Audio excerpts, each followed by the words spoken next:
Right ఇక bulletin లో breaking news అయితే చూస్తున్నాం. మాజీ ముఖ్యమంత్రి బీఆర్ఎస్ అధినేత కేసీఆర్ రాజకీయంగా మళ్లీ యాక్టివ్ అవుతున్నారని చెప్పాలి. హైదరాబాద్ నందినగర్ లోని తన నివాసానికి చేరుకున్న ఆయన రేపు మధ్యాహ్నం 2 గంటలకు తెలంగాణ భవన్ లో బీఆర్ఎస్ ఎల్పీ అయితే రాష్ట్ర కార్యవర్గ సంయుక్త సమావేశానికి అధ్యక్షత వహించనున్నారు. చాలా రోజుల తర్వాత కేసీఆర్ పార్టీ కార్యాలయానికి వస్తుండటంతో గులాబీ శ్రేణుల్లో కొత్త ఉత్సాహం కనిపిస్తోందని చెప్పాలి.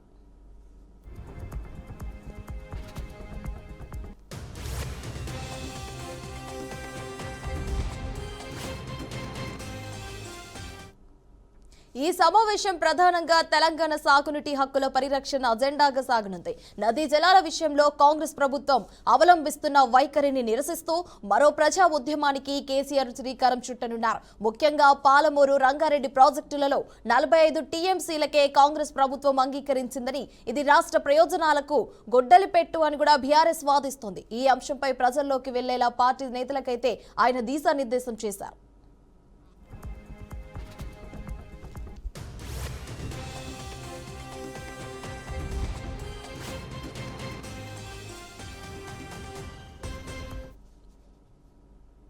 రైట్ ఇక బులెటిన్ లో మరో బ్రేకింగ్ న్యూస్ అయితే చూస్తున్నాం. మరికొద్ది రోజుల్లో నూతన సంవత్సరం అయితే రానుంది. దీంతో డ్రగ్స్ మూలాలపై ఇప్పటికే నార్కోటిక్స్ బ్యూరోతో అయితే పాటు హైదరాబాద్ పోలీసులు నిఘా పెట్టారు. ఈ క్రమంలో అయితే నగరంలోని ఓ ఆసుపత్రిలో డ్రగ్స్ కలకలం రేపుతుంది.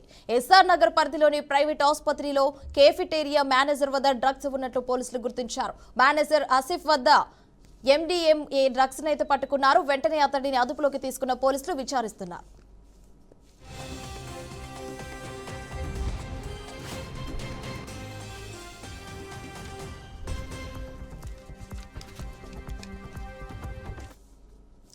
గత కొంతకాలంగా ఆసిఫ్ వ్యక్తిగతంగానే డ్రగ్స్ ను ఆసుపత్రికి తీసుకువెళ్లినా సేవిస్తున్నట్లు పోలీసులు ప్రాథమికంగా నిర్ధారణకు వచ్చాయి. అయితే ఎండిఎంఏ డ్రగ్స్ ఎవరి ద్వారా ఆసిఫ్ కు సరఫరా అవుతుందనే కోణంలో దర్యాప్తు అయితే కొనసాగుతుంది.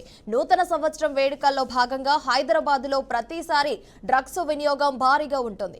ఈ ఏడాది ఎక్కడ కూడా డ్రగ్స్ మాట వినపడొద్దనే ఉద్దేశంతో పోలీసులు నిఘా కట్టుదిట్టం చేశారు. ఇందులో భాగంగా డ్రగ్స్ తీసుకుంటున్న ఆసిఫ్ ను అదుపులోకి తీసుకుని పూర్తిగా విచారిస్తున్నారు పోలీసులు. అతడిచ్చే సమాచారంతో మరికొంతమందిని పోలీసులు అరెస్ట్ చేసే అవకాశం కూడా ఉన్నట్లయితే తెలుస్తోంది.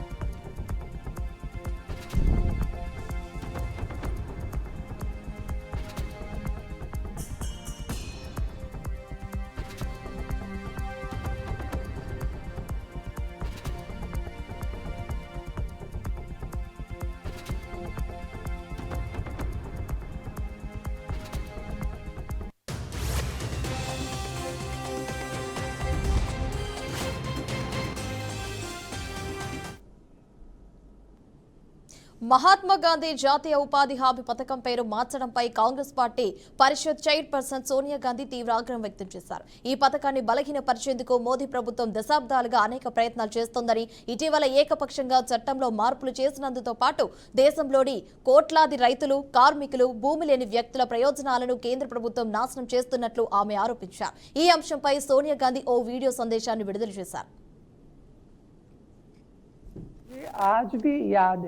20 साल पहले डॉक्टर मनमोहन सिंह जी प्रधानमंत्री थे, तब संसद में मनरेगा कानून आम राय से पास किया गया था।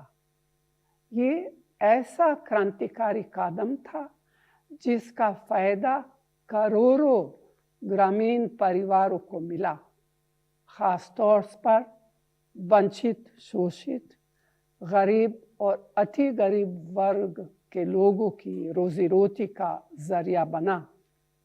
रोजगार के लिए अपनी माटी, अपना गांव, अपना घर परिवार छोड़कर पलायन करने पर रोक लगी। रोजगार का कानूनी हक दिया गया, साथ ही ग्राम पंचायतों को ताकत भी मिली। मनरेगा के जरिए महात्मा गांधी के ग्राम स्वराज के सपनों के भारत की ओर एक ठोस कदम उठाया गया।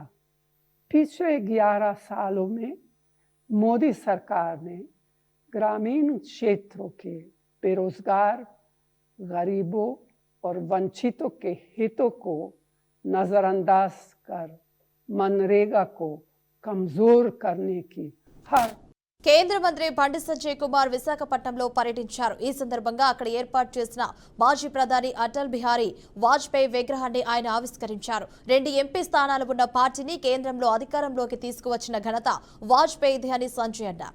ఏపీలో ప్రస్తుతం ఉన్న డబుల్ ఇంజిన్ సర్కార్ పాలనను స్ఫూర్తిగా తీసుకొని తెలంగాణలో కూడా బీజేపీ అధికారంలోకి వస్తుందని బండి సంజయ్ ధీమా వ్యక్తం చేశారు.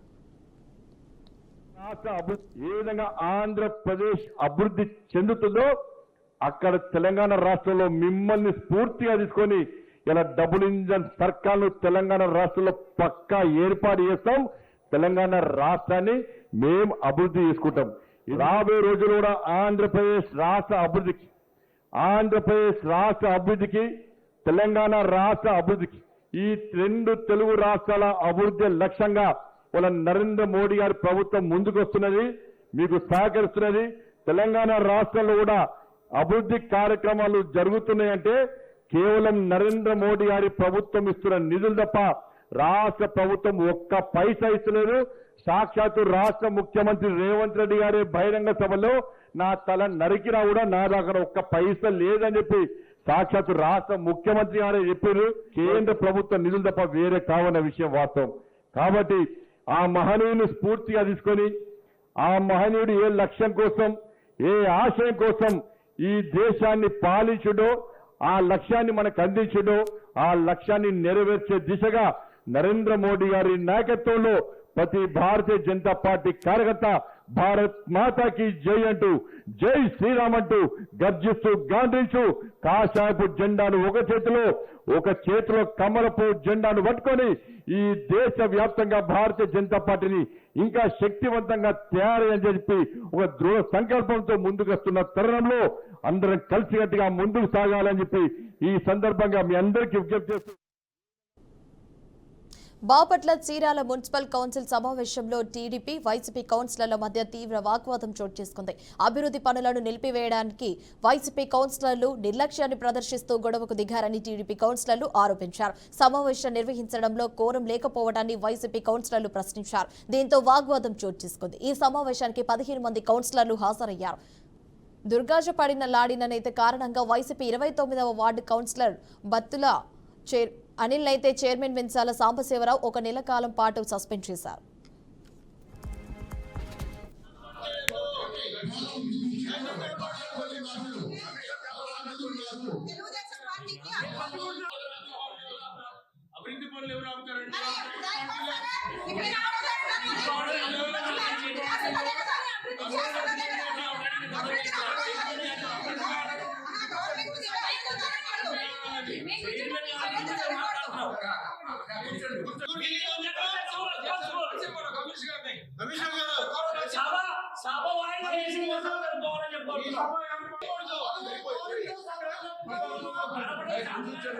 చూసుకున్నా మీటింగ్ జరగడానికి ఎంతమంది కౌన్సిల్ స్టార్ట్ అయిన వెంటనే వైసీపీ కౌన్సిలర్లు అకారణంగా లోపలికి వచ్చి ఇటు గౌరవ మున్సిపల్ కమిషనర్ గారిని అట్లాగే ఎదురేస్తూ బయటికి రా, నువ్వు ఇది బయటికి రా అని చెప్పేసి అనేక పర్యాయాలు ఆయన్ని పిలిచి సభ ప్రారంభమైన తర్వాత చేసి అట్లాగే చైర్పర్సన్ గా ఉన్నటువంటి వ్యక్తిని సొంత కారణాలు మనసులో పెట్టుకొని అవమానపరిచినట్లు మాట్లాడిన అతన్ని గౌరవ సభ్యులందరి యొక్క అంగీకారం మేరకు కోరిక మేరకు 29వ వార్డు కౌన్సిలర్ బత్తుల అనిల్ని 1 నెల పాటు సస్పెండ్ చేయడం జరిగింది. అయితే దీన్ని ఉద్దేశించి బయట ఎక్కడ మాట్లాడినా ఎలా మాట్లాడినా సభ్యులను కానీ లేకపోతే చైర్మన్ కానీ అవమానకరంగా మాట్లాడితే అది మన కొంతకాలం కొనసాగే విధంగా చర్యలు ఉంటాయని చెప్పేసి కౌన్సిల్ హాల్లో మీడియా సాక్షిగా ఈ విషయాన్ని తెలియజేస్తున్నాం. Council start